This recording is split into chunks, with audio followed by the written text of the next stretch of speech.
3, 2, 1, and we're live!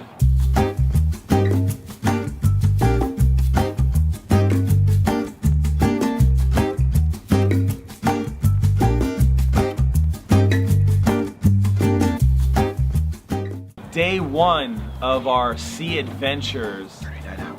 39 hours offshore fishing trip with Hubbard's Marina.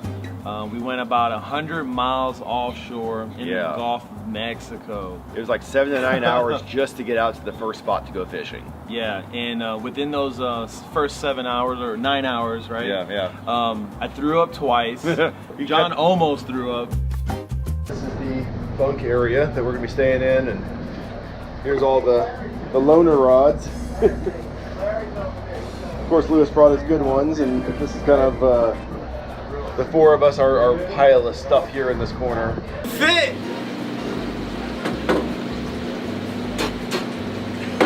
Oh, we can't put that in the video. It's comfortable, there's a galley, you can eat comfortable, there's benches and all kinds of stuff. So it makes for a nice trip. When you think about 39 hours on a boat, you're like, holy crap, you know, I'm not gonna be able to lay down, this is gonna be uncomfortable.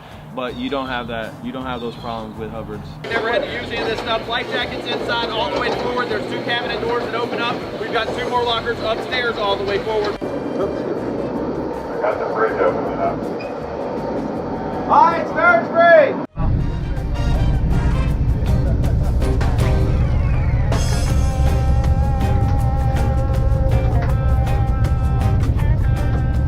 I kind of hope that if we go back, we get those guys again, because not only did they know what they were doing, they were so nice and so helpful that it really made the entire experience.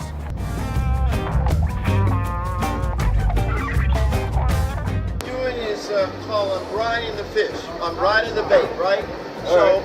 So I'll put some salt on there, and I got sea salt, and then I'll put water in here, right? All right. So about 10 o'clock, 11 o'clock tonight, you put your head in here, and it'll be tough as leather. It's hard for the mango.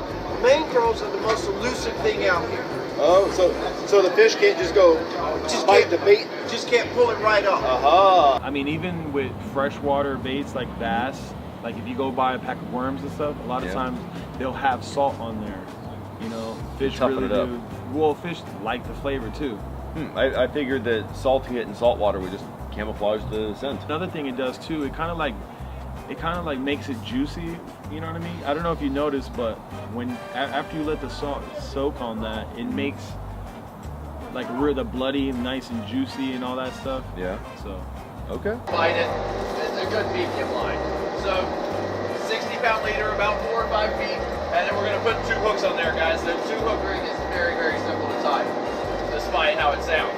But I'm gonna show you guys how to do it real quick. So take your bottom hook, and the end of your line is all you need. Now you got the line to the hook. Now I start with this top piece of line right under the eye of the hook and wrap that going down. Now after you've wrapped it all those times, I hold it with my finger and then put the line right back through the eye of the hook and pull it tight. Alright, so now we got the double hook. Finished products. Now, as far as your bait goes, they're better to use when they're frozen. They stay on the hook a little bit better. So, this is your thread fin right here. We'll have them on the back deck. We got some bait buckets back there, cutting boards, knives, but really the best thing to cut them up with is a good pair of scissors.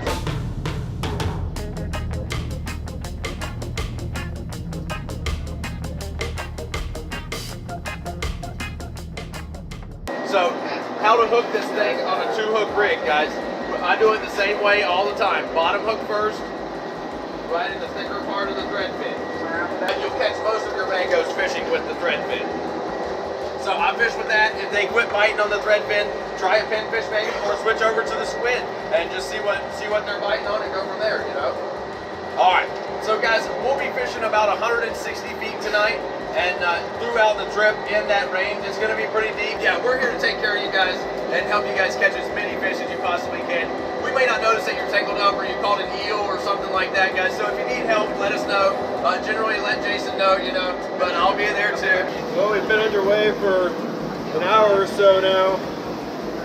and people are already starting to get sick. The water is just a little rough. Filming it exactly easy. We only got like 7 more hours of this to go before we get out to the spot.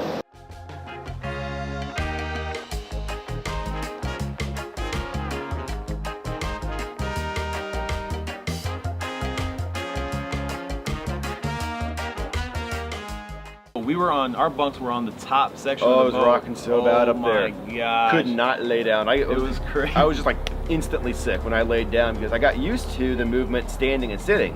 You lay down and it's a whole different game and you hit reset. Yeah, the captain was planning on 3 to 4 foot seas. We ended up seeing probably 8 to 10 foot seas at times. Even the more mild times were like 4 to 6. The captain just came on over the intercom, woke us all up. We are getting to the first fishing spot, and everyone is getting up, getting ready. So it's time to go pull some fishing.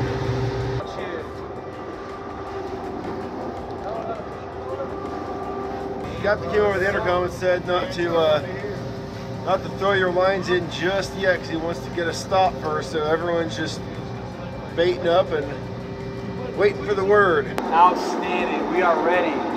It's been a long journey out here. A little wavy, a little bumpy, but we're gonna make it happen.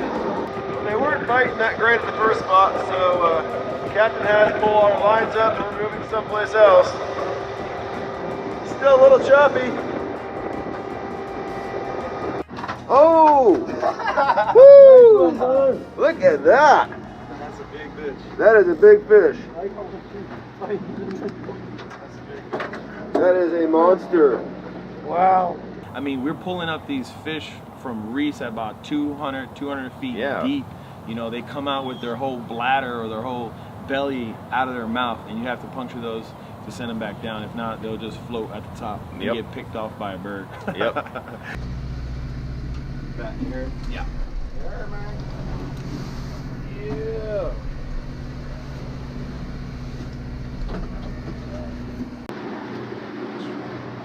Caught me a fish.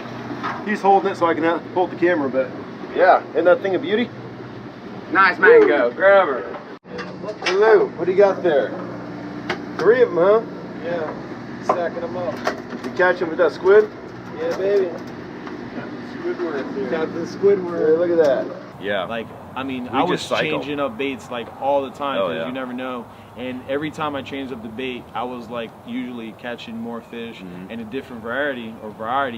This is called the oscillated frogfish. This is everything The out here. bottom dweller. Yeah. That's All right. Trying to earn himself a promotion over here. Ow, wait to the face. I didn't do anything to you. Well, no, you did, but you didn't do anything for me either. Fishing in season is important. You know, you don't keep stuff that's out of season, but when you pull something up that's out of season, like all those red snapper, the hundreds of pounds of it we pulled up, you know, gag grouper. Yeah, you've got to let the air out properly so that they can go off and live, and you'll have them to fish when they are in season. Woo! That's a big one.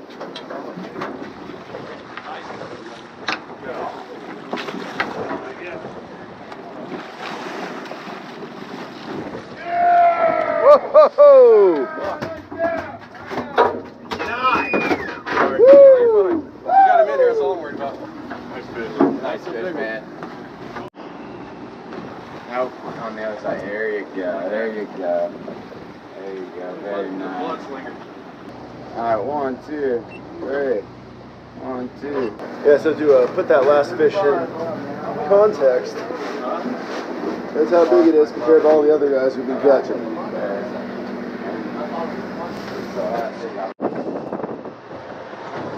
Yeah, that's pretty, man. Fantastic.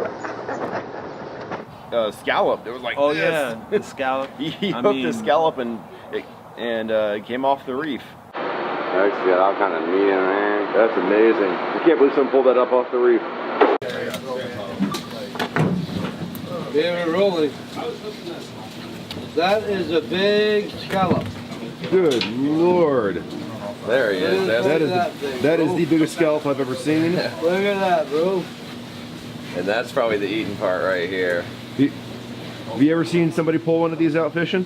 Very rarely, and most of the time when you catch one, it's just an old shell. It's not the actual clam itself. I hooked up a big chunk of squid, and we had about an hour between two spots, and so I just left it hooked, went inside, took a nap, and got some food, came back out, and while it had been, it had been in the water a couple of times, so it was, salty, and then it sat out in the air for about an hour drying out, and it turned into like leather. I pulled up 5 fish on that same piece before I finally had to throw it out. Yeah. Woo! Michael Jordan sticking his tongue out at you.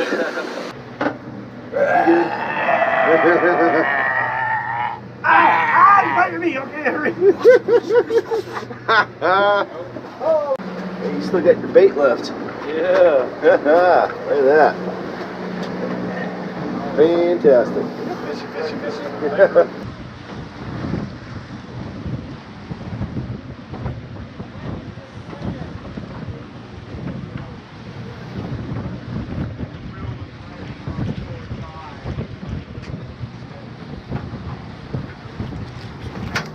Ooh, nice one.